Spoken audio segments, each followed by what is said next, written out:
buenos días para todos. Yo lo que les quiero presentar, digamos, es la experiencia realmente de mi vida, sí, pues no exactamente toda, pero sí de los últimos 27 años que he dedicado a la investigación y desarrollo de todo este proyecto. 6 años atrás yo ya era el director digamos, de una institución que tenía un sistema educativo ya distinto, pero digamos que hace 26 años empezó la educación relacional en el Colegio Fontán Capital en Bogotá. Y voy a contar un poquito, digamos, cómo, si ustedes llegan a este colegio van a encontrar que los estudiantes pueden iniciar y terminar en cualquier época del año, que cada estudiante va a su ritmo, que cada estudiante tiene un plan personal, que no están agrupados por cursos, sino por niveles de autonomía, que los profesores no dan clases, que no hay exámenes. Entonces, cuando ustedes ven todo esto, piensan un momento, pero esto, lo que les estoy presentando, digamos, es el vestido del Colegio Fontán Capital. Pero como nosotros trabajamos en colegios en Chile, en España, en muchos otros países, y fuera de eso en Colombia, si tú vas a un colegio público que queda muy cerca del Colegio Fontán, encuentras que tiene otro vestido. Por ejemplo, en ese colegio público, los estudiantes pueden iniciar en cualquier época del año y terminar en cualquier época del año, pero están por grados, organizados por grados, porque digamos que las circunstancias legales y funcionales no les permite tener talleres por niveles de autonomía, sino cursos, digamos, por grupos de edad. Y así, digamos, cada colegio, este proyecto se va adaptando a las circunstancias legales de cada país y de cada región y de cada institución y de las culturas, porque esto no es una fotografía que se repite. Estos son unos principios que se adaptan, digamos, a la realidad de cada una de las instituciones. Entonces, para empezar, voy a compartir mi presentación.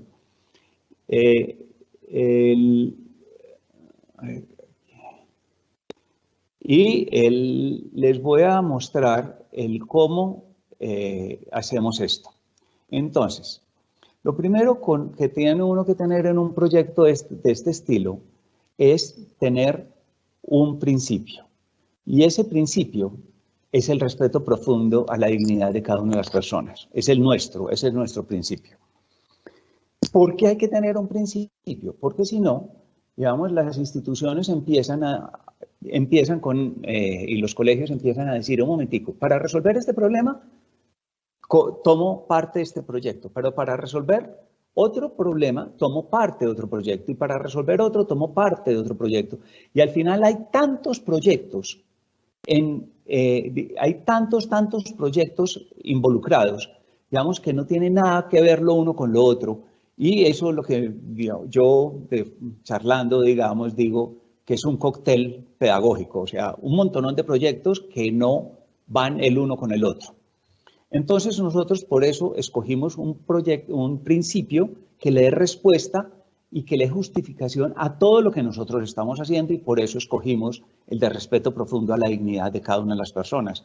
Pero ese respeto profundo, ¿sí? Al hablar de respeto profundo quiere decir, por ejemplo, acercarme pero sin intervenir. O sea, y dignidad quiere decir que cada persona tiene valor por sí misma. O sea, que yo no le tengo que estar buscando el valor. Cada persona ya tiene un valor en sí misma. ¿Y cómo se ve este respeto profundo? Entonces, lo primero es que hay que hacer ese respeto profundo porque cada persona es única. Que cada persona sea única quiere decir que es diferente a los demás. O sea, que necesita tener un plan personal para él porque es distinto a los demás. Pero también que se desarrolla de manera distinta a los demás. Y eso quiere decir que los planes no pueden ser estáticos. No puede ser que el plan de enero sea el mismo plan de noviembre, porque el estudiante se ha ido transformando y que hay que ir transformando el plan. Fuera de eso, que todas las personas son altamente complejas, o sea, no es un tema simple que se arregle con unos pocos temas dentro de un plan de estudios de un currículo. y fuera de eso es un ser pensante, o sea, que durante todo el tiempo está buscando las razones o sea, las razones de las cosas. Y digamos que eso nos lleva a que la estrategia pedagógica sea la estructuración de pensamiento. Y también ser un ser trascendente, o sea, pues muchas, pero por ejemplo, el ejemplo que escogí aquí es el de la excelencia. Las personas buscamos cada vez ser mejores, ¿sí? Y al ser mejores, ¿sí? Quiere decir que no podemos tener una evaluación digamos, que se contente con el 60%. Fuera de eso, que es un ser emocional y como ser emocional, digamos que tiene que estar haciendo un proceso de metacognición emocional durante todo el tiempo para darle respuesta a esas necesidades emocionales que tiene. Y fuera de eso, al ser autora de su vida, esto nos cambia mucho.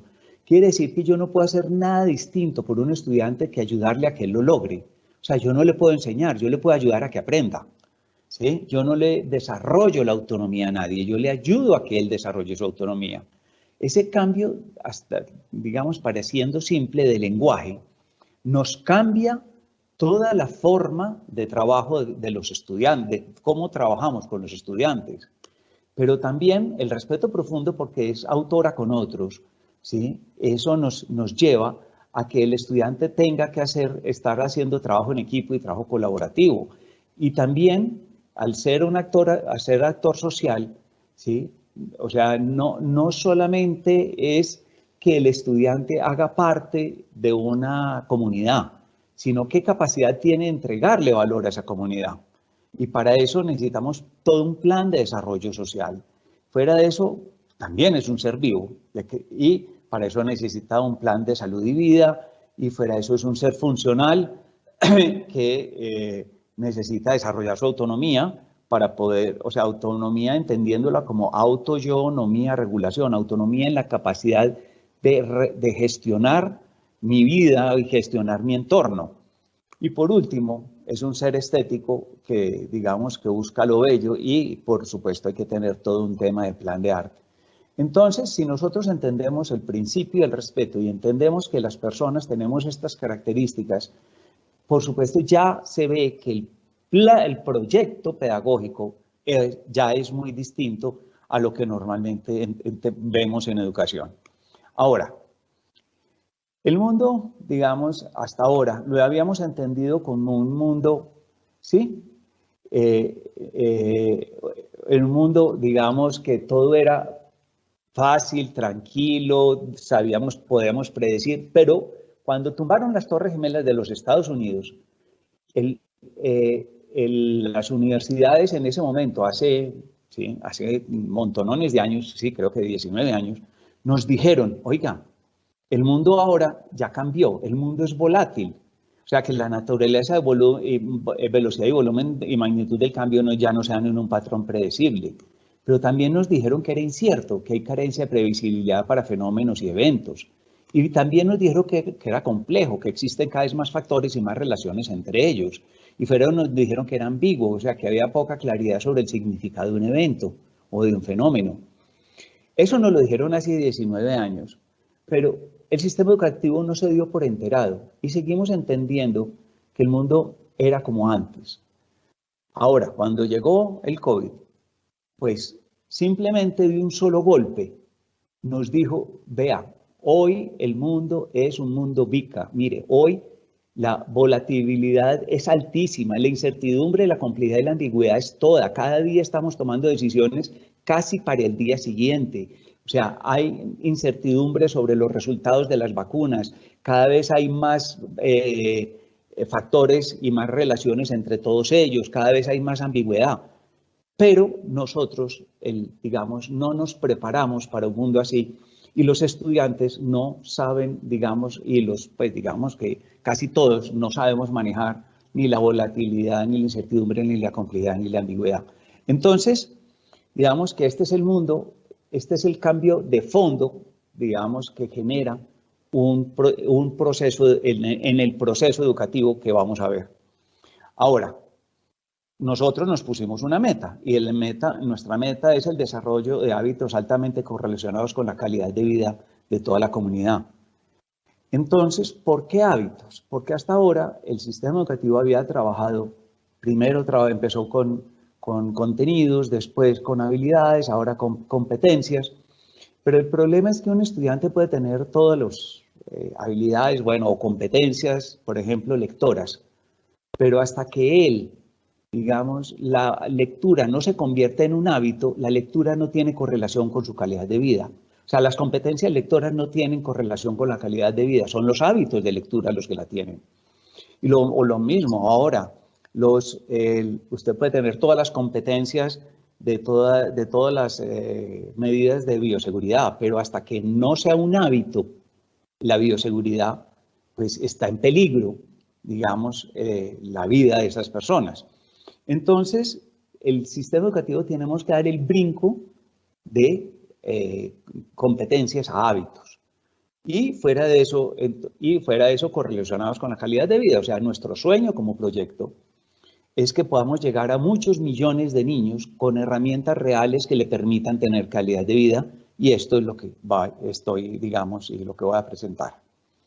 Ahora, cuando hablamos de calidad de vida, hasta ahora se había entendido como calidad de vida, ¿sí? Tener más fama, más poder, más títulos, más riqueza, siempre era tener más y más y más, y para eso es válido la corrupción, es válida, no sé, es válido un infarto, una úlcera, no estar con su familia, pero digamos que todo el mundo lo que hacía era siempre buscar tener más. Por supuesto, esa no es nuestra visión de calidad de vida, nuestra visión de calidad de vida es de ser mejores, no es de tener más, sino de ser mejores. O sea, entregar más valor, en vez de ser más competitivo, ser más competente, en vez de tener más poder, ser más solidario, cometer menos errores. Digamos, vamos detrás de esta nueva percepción de calidad de vida que realmente es la que está, digamos, tomando fuerza en todo el mundo. Ahora,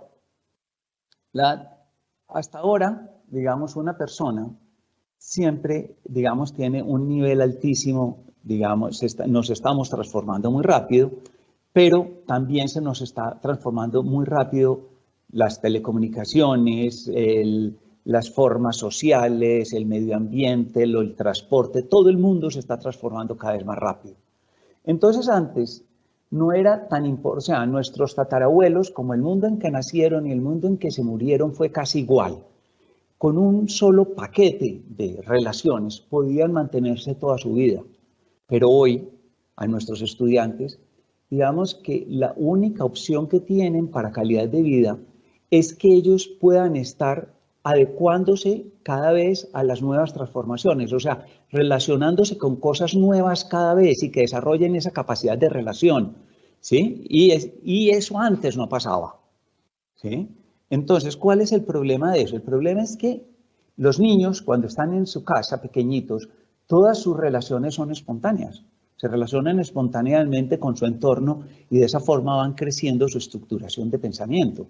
Pero cuando llegan a la escuela, todas las relaciones son impuestas, ¿sí? ¿Qué decisiones puede tomar un estudiante, por ejemplo, sobre su proceso educativo en un colegio? ¿Y cuál es el problema? Que es que la calidad de vida va a depender de cómo esas relaciones son intencionales.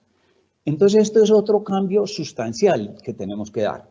Tenemos que pasar de un sistema de relaciones impuestas a un sistema de relaciones intencionales. Para eso, por supuesto, para que las relaciones, que el estudiante esté armando todas esas relaciones dentro del colegio de forma intencional, por supuesto que hay que desarrollar otras cosas que ahorita más adelante vamos a ver. Pero este es un cambio, otro cambio, digamos, que encontramos que hay que dar grande. Ahora, cuando nosotros vamos al sistema educativo, los niños cuando no están en sus casas, lo que nos están diciendo durante todo el tiempo es por qué y por qué y por qué. Y de un momento a otro, en el colegio, empiezan y todo, ¿y para qué? ¿Y para qué? ¿Y para qué? Lo que pasa es que el por qué, lo que está haciendo el niño pequeño, lo que está buscando es desarrollar su pensamiento. O sea, hacer una estructuración progresiva de su pensamiento, que eso es lo que ha hecho naturalmente, y que va dirigida a la comprensión. Pero en el colegio empieza a trabajar el para qué. O sea, yo eso para qué lo necesito, cómo lo puedo usar. O sea, va dirigido al desarrollo de competencias. Entonces, casi nos vamos, el colegio se dedica al lado derecho.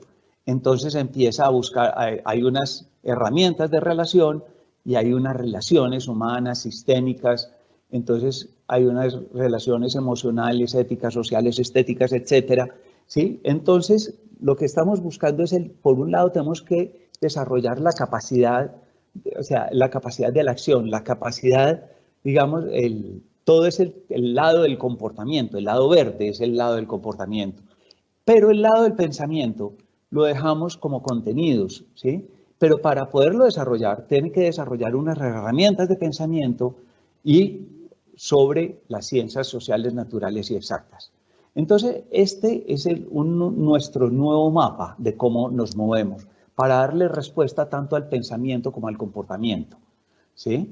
Ahora, dentro del pensamiento hay, lo primero, es que si ustedes tienen a unos estudiantes que durante todo el tiempo lo que están haciendo es siguiendo indicaciones, ¿sí? Siempre les dice, ahora vamos a trabajar este tema, ahora tomen esta cosa, ahora trabajen en equipo esto, ahora vamos a hacer esto y después esto y ahora vamos a descanso, después de descanso vengan, vamos a hacer esto.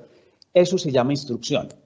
Ahorita vamos a ver de dónde sale eso, pero digamos que eso es instrucción. O sea, cuando un estudiante lo único que está haciendo es siguiendo indicaciones. Después de la instrucción, digamos, hay otro que yo uso un ejemplo muy fácil. Imagínense, no sé, que en su ciudad están poniendo en una esquina un nuevo McDonald's.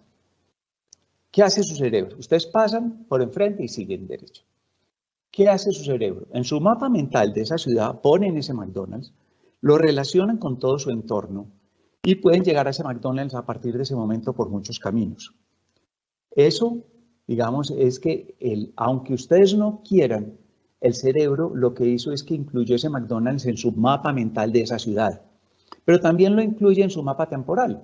Entonces dice, es que McDonald's pertenece a esa compañía de hamburguesas que es la que más hamburguesas, más hamburguesas vende en el mundo, y fuera de eso, si yo entro al McDonald's voy a encontrar que hay un joven con una máquina, detrás de él hay una cocina, escojo en el cartel qué es lo que me quiero comer, pago, me toca esperar que me entreguen una bandeja roja y me voy a unas mesas, ¿sí? Y yo voy allá cuando estoy en esta situación, si no, no me aparezco por allá. Entonces, digamos que también me situó no solamente espacial, sino eso, McDonald's a qué pertenece, cómo está compuesto, pero también me dice un momentico, McDonald's lo pusieron, este McDonald's lo estaban poniendo al principio de la pandemia, eso fue en marzo de 2020 más o menos. Entonces, digamos que lo que hace el cerebro, lo que hizo el cerebro fue hacer toda una estructuración de pensamiento, ¿sí? Y digamos, esas estructuras fueron espaciales, temporales, compositivas, funcionales y muchísimas más. Y con todas esas transformó de alguna manera la relación con el mundo de esa persona. Eso es comprender. Y eso es, digamos, lo que el cerebro siempre está haciendo. Siempre está digamos, tomando los elementos, relacionándolos y poniéndolos en relación conmigo. Y eso es, digamos, comprender. Lo que sigue es investigar. La investigación puede ser de dos maneras. Puede haber investigación documental, ¿sí? Ir y buscar en los documentos cosas. O la otra es investigación de campo, que es la que más nos interesa. Porque es, digamos, que el estudiante desarrolle la capacidad de sacarle información al mundo. Y durante todo el tiempo, y ojalá en todos los temas, el estudiante esté sacando la información al mundo real para esa estructuración de pensamiento. Entonces, en un colegio, por ejemplo, no sabemos cuánta agua se toma al día, o no sabemos, no sé, para poner un ejemplo bien simple, a través de qué medios se está tomando, y eso a qué decisiones lleva a tomarle, que debe tomar ese colegio. Entonces, investigación se pueden hacer, con ese ejemplo puedes ver cómo hay todo el campo de esa investigación de campo para que los estudiantes durante todo el tiempo estén conectados con el mundo real, que eso lo que nos garantiza es que digamos que los estudiantes mantengan la curiosidad durante todo el tiempo. que la curiosidad no se pierda, que los estudiantes siempre mantengan esa curiosidad y esa, digamos, proactividad con el mundo real. Y eso, digamos, nos lo ofrece la investigación de campo. Después de tenemos la creación. O sea, la creación no es una cosa que hacen unos pocos locos en el mundo, sino que si nuestros estudiantes están haciendo estructuración de pensamiento, quiere decir que a partir de esa estructuración de pensamiento ya queda muy fácil que el estudiante desarrolle la capacidad de construir unas nuevas estructuras de pensamiento, ¿sí?, que sean originales y funcionales. Y esto puede terminar de muchas maneras. O sea, puede ser un tema de matemáticas que termine, no sé, con un baile, o puede ser un tema de, no sé, de música que termine con una maqueta. O sea, pueden haber muchísimas, o sea, aquí salen y se expresan, o sea, la creación de los estudiantes de muchísimas formas. Y por último, que es la que nosotros, digamos, se nos vuelve fuerte, es el tema de las metarrelaciones. O sea, a ver, si un estudiante, por ejemplo, está trabajando matemáticas, durante todo el tiempo está trabajando en orden, rigor, método, precisión, y cuando el estudiante termina matemáticas, termina con la suma, la resta, la multiplicación y la división, pero él no es más riguroso, ni es más metódico, ni es más ordenado, ni es más preciso, ¿sí? Ni es más riguroso. O sea, digamos que el tema es que no nos podemos quedar con las relaciones, porque las relaciones, o sea, tienen baja correlación con la calidad de vida. Por ejemplo, el trinomio cuadrado perfecto tiene baja correlación con la calidad de vida, pero el orden, rigor y método tiene alta correlación con la calidad de vida. Entonces, acuérdense que la meta es la calidad de vida. Entonces, con esta diapositiva lo que quiero mostrar es que no nos podemos quedar con una sola forma de trabajo. La instrucción no quiere decir que sea mala. Hay que desarrollar la instrucción, la comprensión, la investigación, la creación y digamos, las metarrelaciones. Son todas las que hay que trabajar. No es una sola o alguna de ellas. Hay que trabajarlas todas. ¿Sí? Y, digamos, involucrarlas en el trabajo diario de todos los estudiantes porque es la única forma que se conviertan en hábito. Entonces, para eso nos tocó desarrollar una herramienta visual multirrelacional en la cual tenemos un ente, que pues puede ser cualquier cosa. Ese ente vamos a encontrar que tiene un flujo en el tiempo. En el caso de McDonald's es muy distinto del McDonald's de hace 50 años al de hoy, y es distinto, y ese McDonald's preciso que estaban poniendo era el del 20, o sea, que está en el tiempo, y los estudiantes tienen que ser capaces de manejar ese flujo de tiempo, pero también tienen que ser capaces de moverse en el espacio, ¿sí? Y ese movimiento en el espacio se relaciona con el tiempo y cambia los espacios dependiendo del tiempo, pero también la composición, cómo está compuesto algo, cuáles son sus órganos, ¿sí? Y a qué pertenece ese, o sea, como en el caso de McDonald's, qué partes tiene ese McDonald's y a qué pertenece el McDonald's, y todo esto lo llamamos la estructura.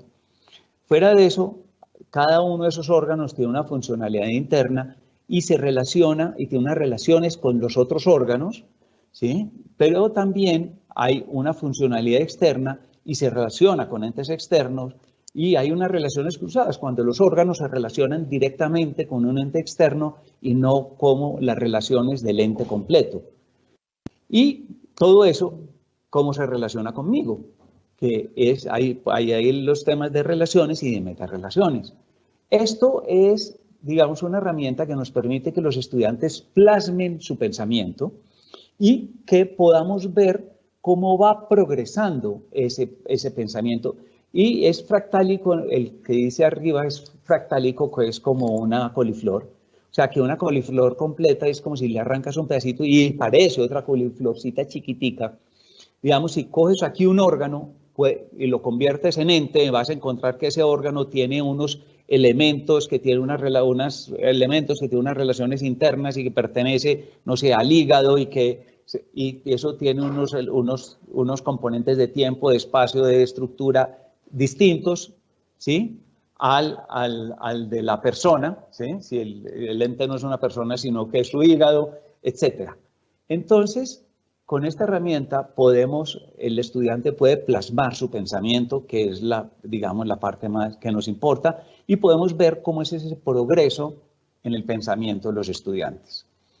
Ahora, ¿cómo trabaja un estudiante? Lo primero, cuando va a trabajar un tema en particular, es que eso tenga sentido.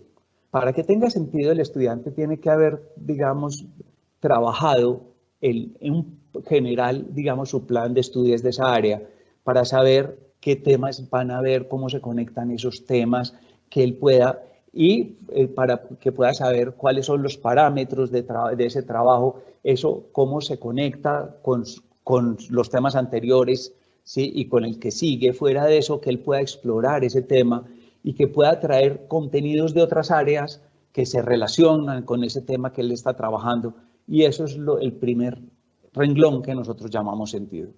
Después del sentido viene lo que hablábamos de documentación o investigación, ¿sí? O investigación, todo el tema de comprensión, o sea, que él sea capaz de plasmar esas estructuras de pensamiento. Posteriormente, que con esas estructuras de pensamiento pueda crear un producto original. Y por último, que con eso lo pueda relacionar con su vida, pero para generar un intercambio de valor. ¿Por qué? A ver, el sistema educativo normalmente lo que está haciendo es que durante todo el tiempo lo que está haciendo es enriqueciendo a los estudiantes. O sea, se están enriqueciendo en contenidos, en habilidades, en competencias, en virtudes. Durante todo el tiempo es enriquecer el estudiante.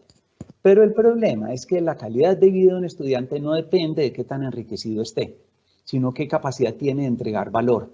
Porque el valor se construye con la entrega. O sea, ustedes pueden tener mucho dinero, pero si no se gastan un peso se mueren pobres, ¿sí? Digamos que es la entrega la que genera el valor. Y los estudiantes tienen que desarrollar esa capacidad de entrega de valor desde pequeños, ¿sí?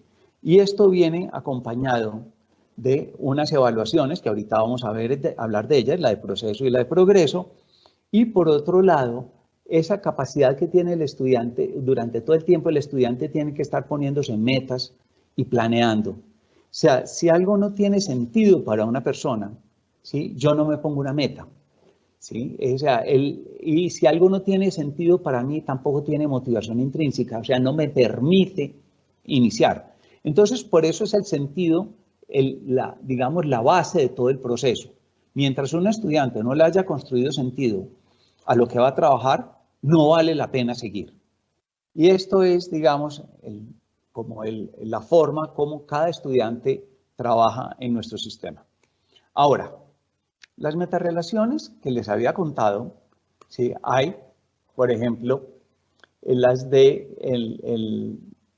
todo el tema de análisis de procesos, o sea, cómo los estudiantes desarrollan todas esas habilidades, ¿sí? Que los llevan a permitir estructurar su pensamiento. Y esas habilidades, digamos, se las dan la práctica diaria de estar haciendo estructuración de pensamiento en cada una de las cosas que están haciendo. La segunda es las ciencias exactas le permiten al estudiante desarrollar el orden, rigor y método, que es el ejemplo que yo puse, ¿sí? Aunque esto también lo necesita la ciencia, pero la ciencia se encarga de hacerle seguimiento a otras metaportes, ¿sí? A otras metarrelaciones se encarga la ciencia. Las ciencias exactas se encargan del orden, rigor y método. Ahora, las ciencias humanas van dirigidas a la valoración y coherencia, que también lo necesitan las ciencias exactas, como las matemáticas, ¿sí? O la física, pero las ciencias humanas trabajan más en la valoración, en la ética, la valoración y la coherencia dirigida a la ética. Las ciencias naturales más en la curiosidad y la objetividad, que también la necesitan las anteriores, pero ciencias le hace el seguimiento a curiosidad y objetividad. Y seguimos, después si quiere les cuento cuáles son todas las otras. Pero lo que tenemos aquí al final, ¿sí? Es que si tenemos un estudiante, ¿sí? que tiene un pensamiento estructurado, que es ordenado, riguroso, metódico, que valora, que es coherente, que es curioso, que es objetivo, que es disruptivo, que es osado, que es autónomo, bueno, que cuida su entorno, que coopera y participa, que tiene una visión de futuro. ¿Sí? Esto es lo que nosotros llamamos, digamos, cómo precisamos nuestra definición de calidad de vida. Y esto es lo que nosotros buscamos. Entonces, para nosotros, son las metarrelaciones las que definen los medios de relación. O sea, lo que pasa en ciencias o en matemáticas o en las áreas, van más dirigidas a qué es el metaporte que ellas nos ofrecen. Y no es aprender las áreas del conocimiento con fin en sí mismas, no es aprender matemáticas para más matemáticas, es aprender más, las matemáticas se trabajan con fin en los estudiantes, no con fin en las matemáticas. Este es otro cambio grande en la visión, ¿sí?, de cómo se arma un plan de estudios. Ahora, también hablé que habían cambios grandes en la evaluación, ¿sí? Entonces, en la evaluación, en la evaluación hasta ahora, digamos, la evaluación, digamos, normalmente es una evaluación que lo hacen los educadores y los estudiantes están, digamos, esperando que les lleguen las notas. Pero cuando nosotros vemos, o cuando ustedes, digamos, van por la calle, durante todo el tiempo están evaluando dónde pongo el pie, si hay un escalón, si es muy alto, si me tomo no sé, del pasamanos para subirme o no. A ver, el cerebro durante todo el tiempo está evaluando y tomando decisiones inconscientes y otras muchas que son conscientes. Pero siempre estamos evaluando, somos incapaces de no evaluar. La evaluación es un proceso permanente del cerebro. Es imposible que una persona no esté evaluando. Ahora, cuando un estudiante está evaluando, presenta un trabajo, ¿sí? Ese trabajo que hace el estudiante, ¿sí?, la evaluación del estudiante no se visibiliza ni se valora. Entonces, como no se visibiliza ni se valora, entonces no tenemos la posibilidad de ayudarle al estudiante a que desarrolle la capacidad de evaluación. Y el problema es que, como la evaluación es la base para las decisiones y la ejecución de todo lo que está pasando en la vida del estudiante, entonces el desarrollo de la capacidad de evaluación es sumamente importante para el resto de la vida de ese estudiante.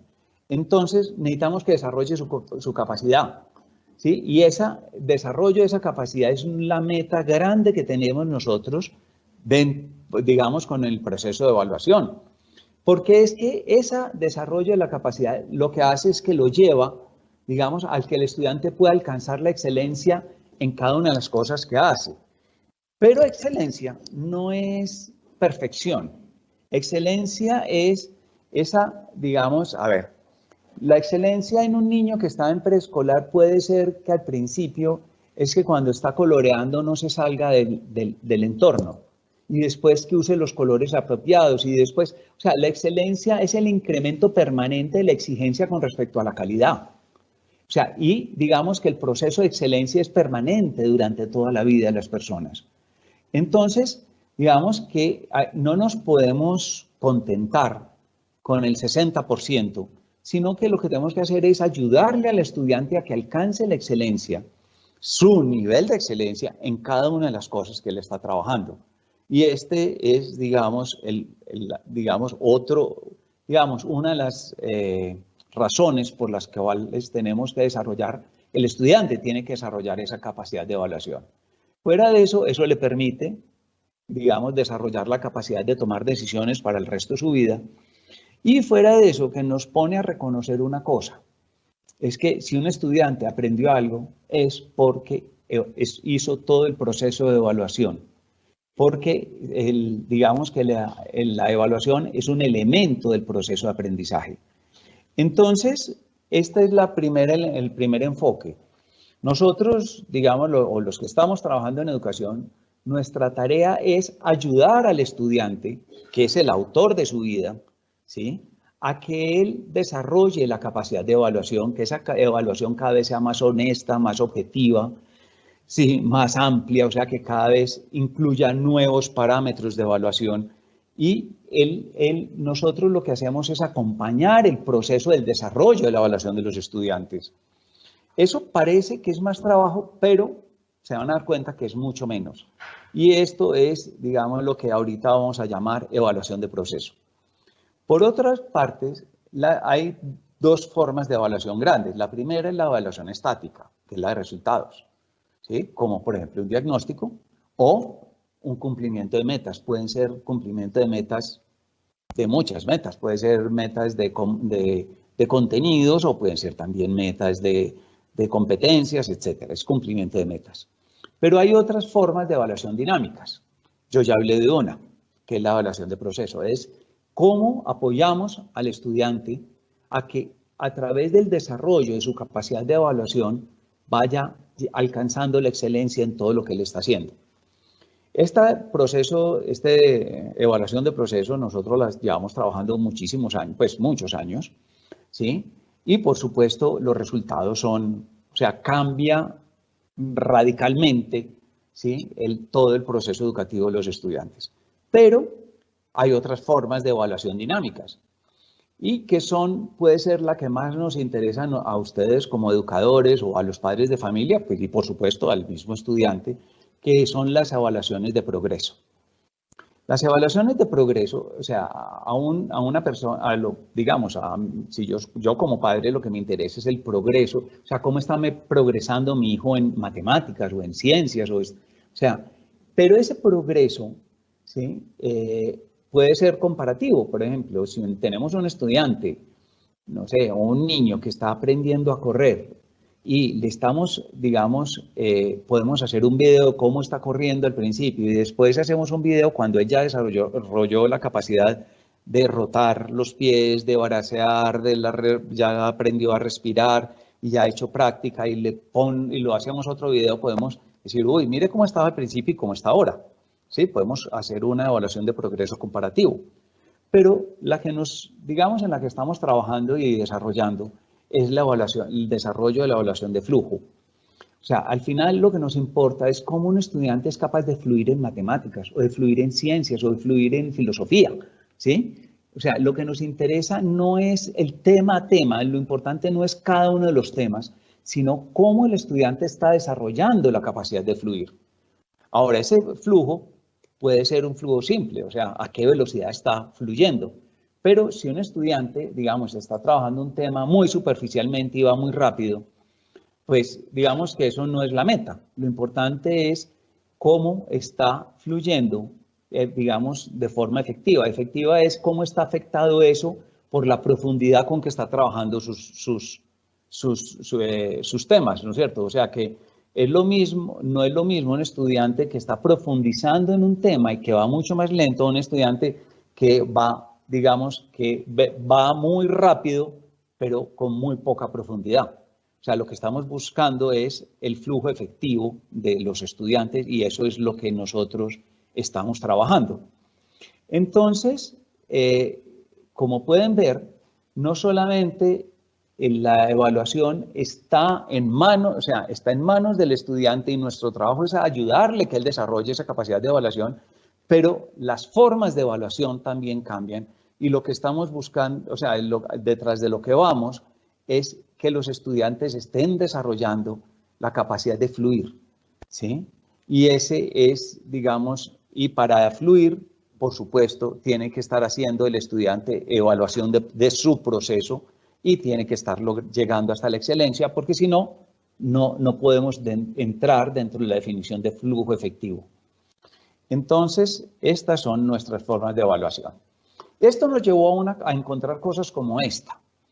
Si tenemos un estudiante, si tenemos, empecemos en atletismo. Si ustedes tienen un corredor de 100 metros y un corredor de maratones, ¿cuál es mejor? Pues no podemos decir que ninguno es mejor que otro, ¿no es cierto? Simplemente son distintos, ¿sí? Pero en el sistema educativo hay tantos contenidos, ¿sí? Que es como si pusiéramos la meta a los 60 metros. Entonces, ¿quiénes ganan? Los estudiantes que desarrollan rápidamente las habilidades. Y esos, los inteligentes, entre comillas, son los que nosotros valoramos. Y siempre estamos valorando a nuestros estudiantes inteligentes, entre comillas, o sea, los que más rápido desarrollan esas habilidades. ¿Cuál es el problema? Que hay unos estudiantes que no desarrollan tan rápido las habilidades o muchísimo más lento, pero pueden llegar muchísimo más lejos, ¿sí? Entonces tenemos estudiantes, pues entre comillas, de 400 metros, de 5 kilómetros, de 10 kilómetros y otros que corren la maratón. Entonces, si ponemos la meta, si la pusiéramos a los 30 kilómetros, solamente ganan los fondistas, ¿sí? Entonces, digamos que nosotros en los colegios valoramos a los ágiles, pero no valoramos a los sólidos. Y cada persona somos una combinación de esas dos, y es una combinación diferente. Entonces, no podemos tener, digamos, un solo sistema de valoración por esa cosa. A ver, el sistema educativo, el que todos manejamos, nació durante la época de la Revolución Industrial. Y lo que buscaba en la época de la Revolución Industrial era mano de obra barata y niños obedientes y manipulables, ¿sí? Eso ya no sirve para nada, ninguna de esas dos, ¿sí? Entonces, digamos, lo que nos entregó es que introdujo todos los elementos de la producción industrial dentro del sistema educativo.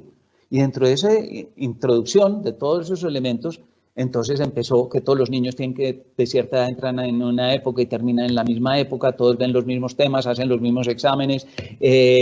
Durante todo el tiempo, todos los estudiantes tienen que pasar por los mismos procesos, tienen que descansar con un timbre, igual que en la fábrica, ¿sí? Que ponen un timbre o una sirena para que salgan a descansar y vuelven y ponen la sirena para que vuelvan a trabajar. O sea, digamos que el sistema educativo heredó todos los elementos, todas las estrategias de la producción industrial, pero eso no se aplica en educación, ¿sí? Tenemos que pasar de un sistema industrializado, que es el sistema nuestro, y que llega a valorar, por ejemplo, en las personas, solamente un tipo de personas, a un sistema, digamos, de educación personalizada de verdad.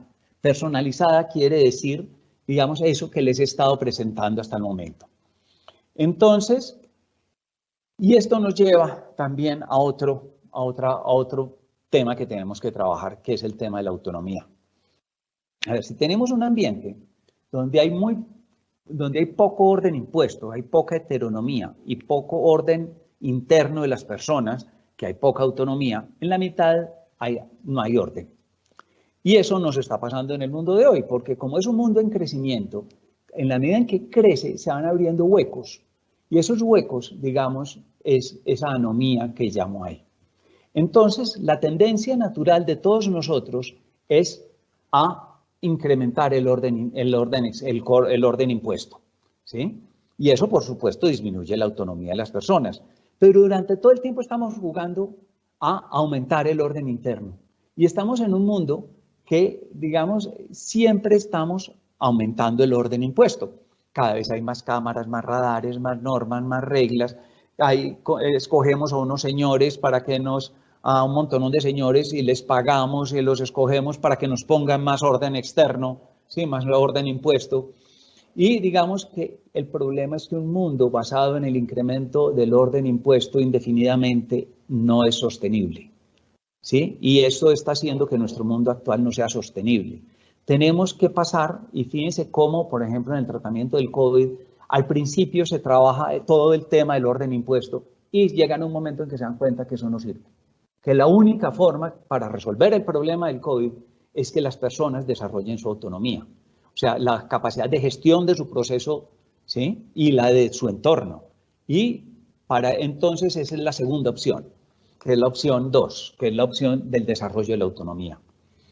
El problema es que el sistema educativo no se encarga del desarrollo de la autonomía. Simplemente en los colegios lo que estamos siempre es incrementando el orden impuesto y lo incrementamos durante todo el tiempo, ¿sí? Entonces, ¿cuál es la diferencia entre esas dos?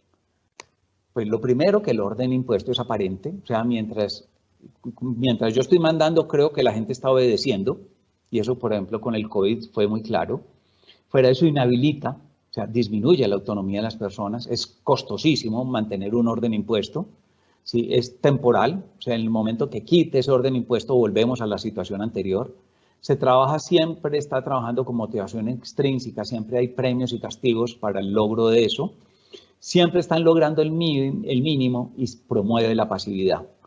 En cambio, si nosotros estamos trabajando en el desarrollo de la autonomía, ¿sí? Esto es permanente, es auténtico, siempre se está trabajando, las personas están trabajando con motivación intrínseca, resuelve las situaciones parecidas a las anteriores y genera aprendizajes.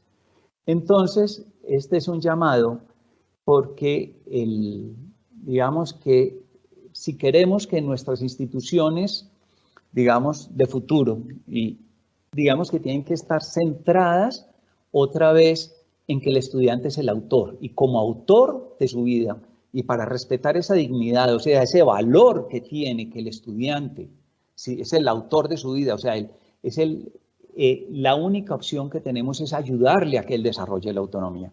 Y esto tiene un letrero así diagonal que dice visión holística de procesos. ¿Por qué?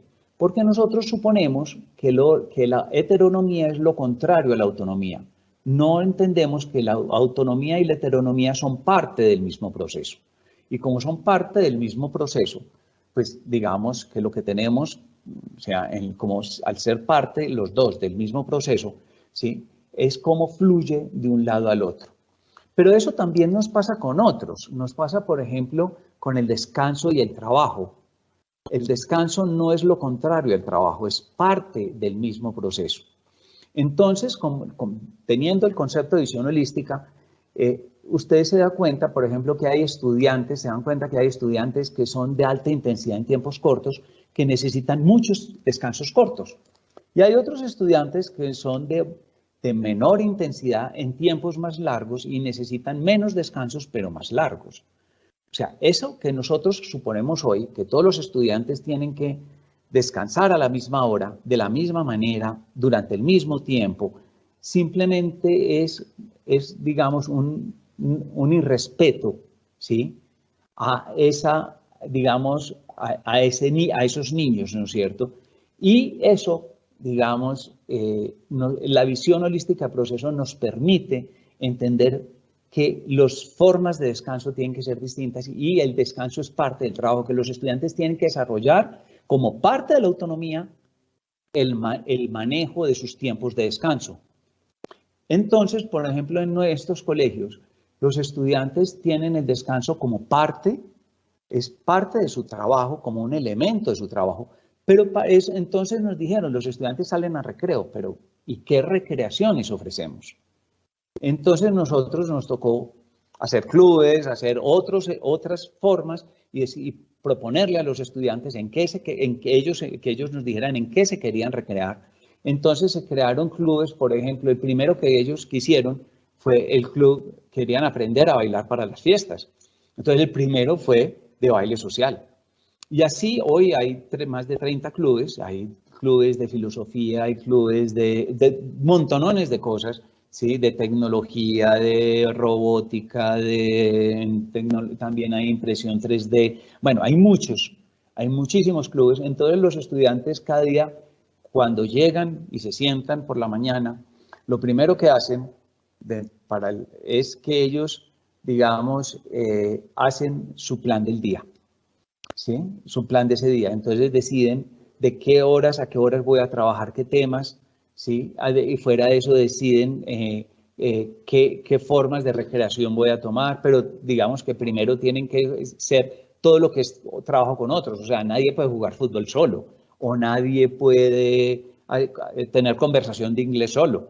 Entonces, digamos, primero ponen en su agenda todo lo que es trabajo con otros, y después todo lo que es trabajo individual y esa combinación del trabajo con otros es su agenda del día y al final en el cierre él evalúa todo un proceso de metacognición con eso que él estaba trabajando y eso lo lleva, digamos, a ir puliendo esa capacidad de pronosticar sus tiempos y de alcanzar sus metas durante cada día y de qué metas se está poniendo cada día.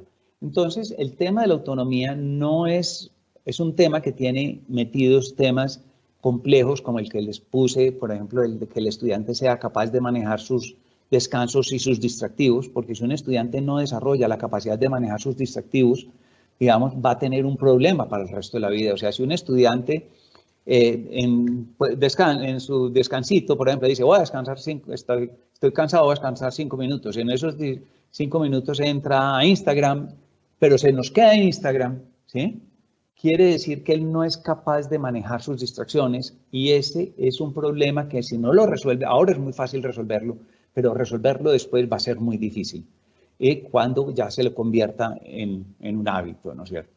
Entonces, digamos que todo el tema del desarrollo de la autonomía es un tema complejo, es un tema, cómo apoyar ese desarrollo de la autonomía no es simplemente, o sea, hay que entender que autonomía, hay países, por ejemplo, en Colombia, que si tú hablas de autonomía, todo el mundo piensa que autonomía es que yo hago lo que yo quiera, ¿sí? Y que nadie me puede decir nada, y eso no es autonomía, ¿sí? Autonomía es la capacidad de gestión de mí mismo y de mi entorno.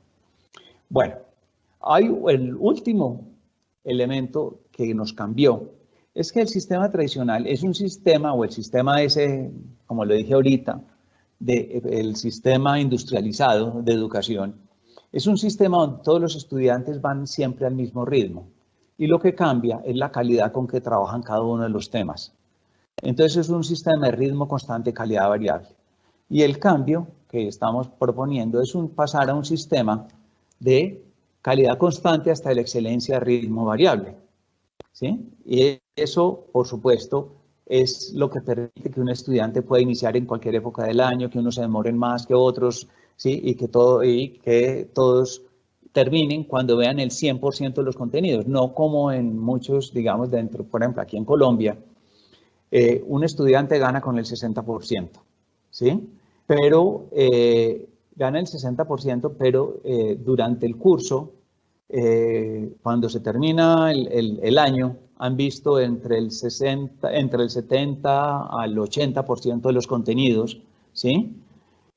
Y fuera de eso, que sí, el sistema tradicional, digamos, este sistema educativo, digamos, industrializado, es muy ineficiente. O sea, si yo le pongo los contenidos del último curso a un estudiante de nuestros colegios, ¿sí? Los hace en 6 meses, ¿sí? O en 7 meses, o en 5 meses. O sea, digamos que el sistema tradicional tiene muy poco contenido para la capacidad de aprendizaje de un estudiante normal que está desarrollando la estructuración de pensamiento en 10 meses. Entonces, digamos que esto hace que el sistema educativo sea sumamente ineficiente y lo ineficiente o ineficaz, eso quiere decir que es costoso. Y por eso, digamos, se nos conforman esta educación, el concepto de esta educación de élites y todas esas cosas. Entonces, fíjense cómo estos cambios nos llevan a este, digamos, resumen.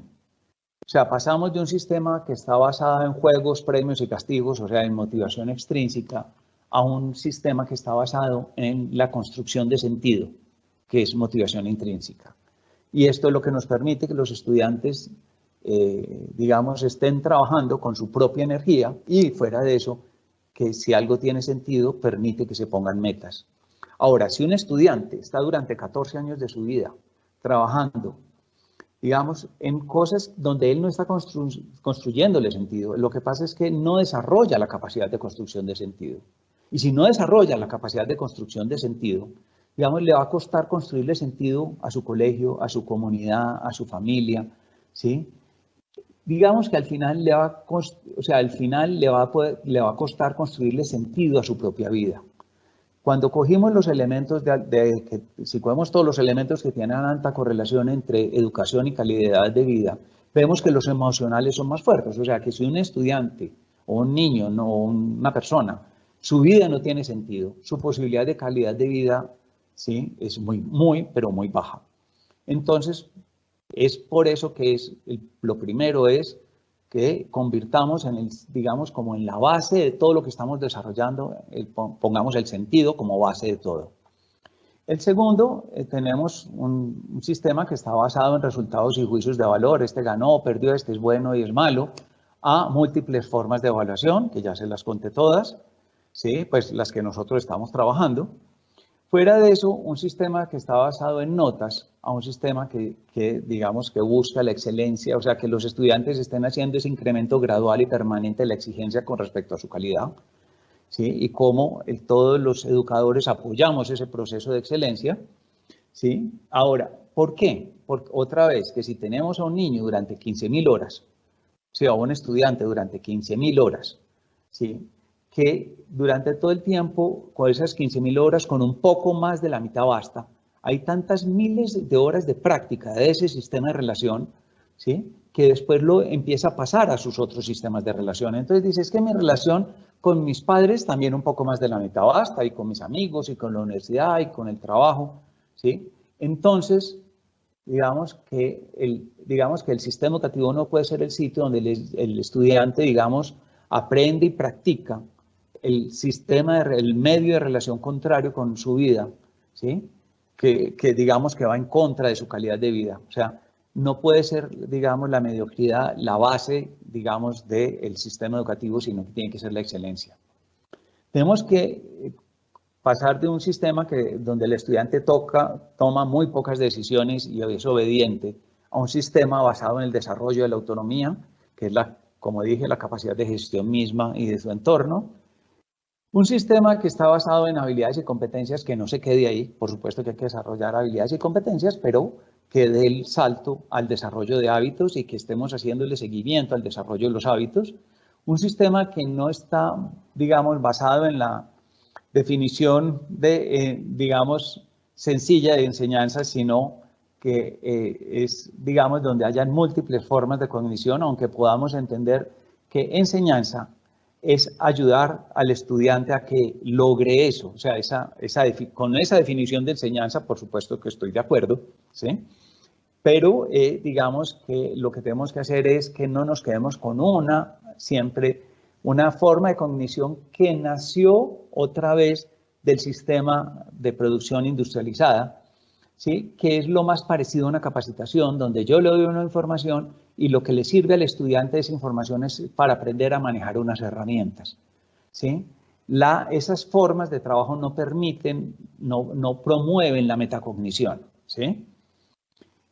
Fuera de eso, está un sistema que está basado en el enriquecimiento de los estudiantes, del desarrollo de la entrega de valor, un sistema que, cumpliendo con los currículos nacionales, ¿sí? Podemos personalizar muchísimo, muchísimo, muchísimo, ¿sí? Donde digamos que en todas las legislaciones tienen unos huecos muy grandes que permiten unos niveles muy altos de personalización. Y, por ejemplo, en países como Colombia, donde cada institución tiene un proyecto educativo institucional, pues no tenemos ningún problema para eso. Ahora, tenemos que pasar de una socialización, de únicamente una socialización para la productividad, que es trabajo en equipo y trabajo colaborativo, que también vienen del sistema productivo, ¿sí? A una socialización para la construcción de comunidad que tiene elementos distintos, ¿sí? Entonces, nosotros, por ejemplo, en esa construcción, tenemos lo que llamamos mesas de gobierno, donde los estudiantes se sientan cada 15 días, evalúan cómo fue el proceso de su taller durante los últimos 15 días y fuera de eso se proponen metas para los próximos 15 días, ¿sí? Todos toman roles para el cumplimiento de esas metas, todos los estudiantes y educadores y padres de familia que se invitan a esa mesa de gobierno, y solamente hay una norma, bueno, hay una de las normas importantes, o la norma más importante, es que no se puede hablar en negativo. Siempre tienen que estar hablando en positivo. O sea, yo no puedo decir, es que mi Carlitos, el que está al lado, no me deja trabajar, ¿sí? Sino yo lo que tengo que decir es, a mí me gustaría mejorar el ambiente de trabajo y para eso yo propongo estas cosas. Y qué roles vamos a tomar para el cumplimiento de esa meta. Y digamos, se vota y entre todos, digamos, entonces, digamos que cada uno de los sitios se vuelven, digamos, en los gestores de sus ambientes y resuelven sus problemas en donde se dan. O sea, los problemas no escalan en la institución educativa. Entonces, el nivel de problemas de la institución educativa baja, digamos, muy rápidamente, y, digamos, hay un cambio muy grande en las relaciones entre los estudiantes, porque ya no son competencias, sino son partes de una comunidad que cada uno están construyendo y que cada uno son responsables de, digamos, de que se mantenga esa comunidad. Fuera de eso, pasar de un sistema de relaciones impuestas a un sistema de relaciones intencionales, eso ya lo hablamos. Pasar al concepto de plan de estudios, digamos, como centro del proceso educativo, a que las metarrelaciones sean el centro del proceso educativo, ¿sí? Pasar de un sistema de educación industrializada a un sistema de educación personalizada, que es todo lo anterior que les he contado. Y tal vez la más difícil de todas es pasar de un sistema educativo estático a un sistema educativo dinámico. O sea, lo que pasó y lo que nos está pasando en el sistema educativo, ¿sí?, es que nuestro plan de transformación actual ya no se va a parar de transformar. O sea, ya no vamos a parar, o sea, no vamos a pasar de un sistema estático a otro sistema estático. No es como antes que yo pasaba del sistema, digamos, educativo industrializado y decía, no, voy a pasarme a trabajar ahora, no sé, Montessori. ¿Sí? O voy a trabajar, que era, bueno, también mitad del siglo pasado, o voy a trabajar con Escola Nova. La Escola Nova catalana es de 1903, ¿sí? Que son pasar de un sistema educativo estático a otro sistema educativo estático. El problema es que eso ya, digamos, ya no cabe. Lo que necesitamos ahora es que todas las instituciones tengan un proyecto educativo, un proyecto que siempre se esté transformando, que siempre estemos aprendiendo e innovando como institución. Es pasar no solamente hacer innovación de aula, sino hacer innovación sistémica, hacer innovación en todas las formas de relación dentro de la institución. Cambia la forma de relación del estudiante con el conocimiento, con los educadores, con los padres, cambian las formas de relación entre estudiantes, o sea, cambiamos todas las formas de relación y eso nos lleva a nosotros, por ejemplo, a decir que no es pasar de un sistema educativo que está centrado en el educador a que esté centrado en el estudiante. Eso no es verdad. Tenemos que pasar a un sistema educativo que esté centrado en la comunidad educativa, porque es toda la comunidad la que genera digamos, un proceso educativo para todos y eso es lo que deseamos. Bueno, hasta aquí llegué. ¿Sí? La Universidad de Barcelona nos visitó hace relativamente poco tiempo. ¿Sí? Construyó este libro, ¿sí?, en el cual pueden ver toda la sustentación pedagógica de todo lo que yo les presenté, ¿sí?, que ya, digamos, al tener, digamos, ya todo el modelo y ellos visitaron, digamos, muchos colegios públicos. Sí, por ejemplo, en este momento empezamos a trabajar con 135 colegios públicos nuevos aquí en Colombia, 130 colegios públicos nuevos aquí en Colombia. O sea, tenemos una alta capacidad de implementación de este proyecto, que eso se lo pueden preguntar, digamos, en la segunda etapa a Eduardo Yepes, cuando toque ahorita la segunda etapa de cómo se hacen esos procesos de implementación. Pero aquí en este libro, y fuera de eso, la Universidad de Barcelona, digamos, usa este libro como base para un máster sobre educación relacional, que es virtual, ¿sí?, que ustedes lo pueden encontrar en la página de la universidad.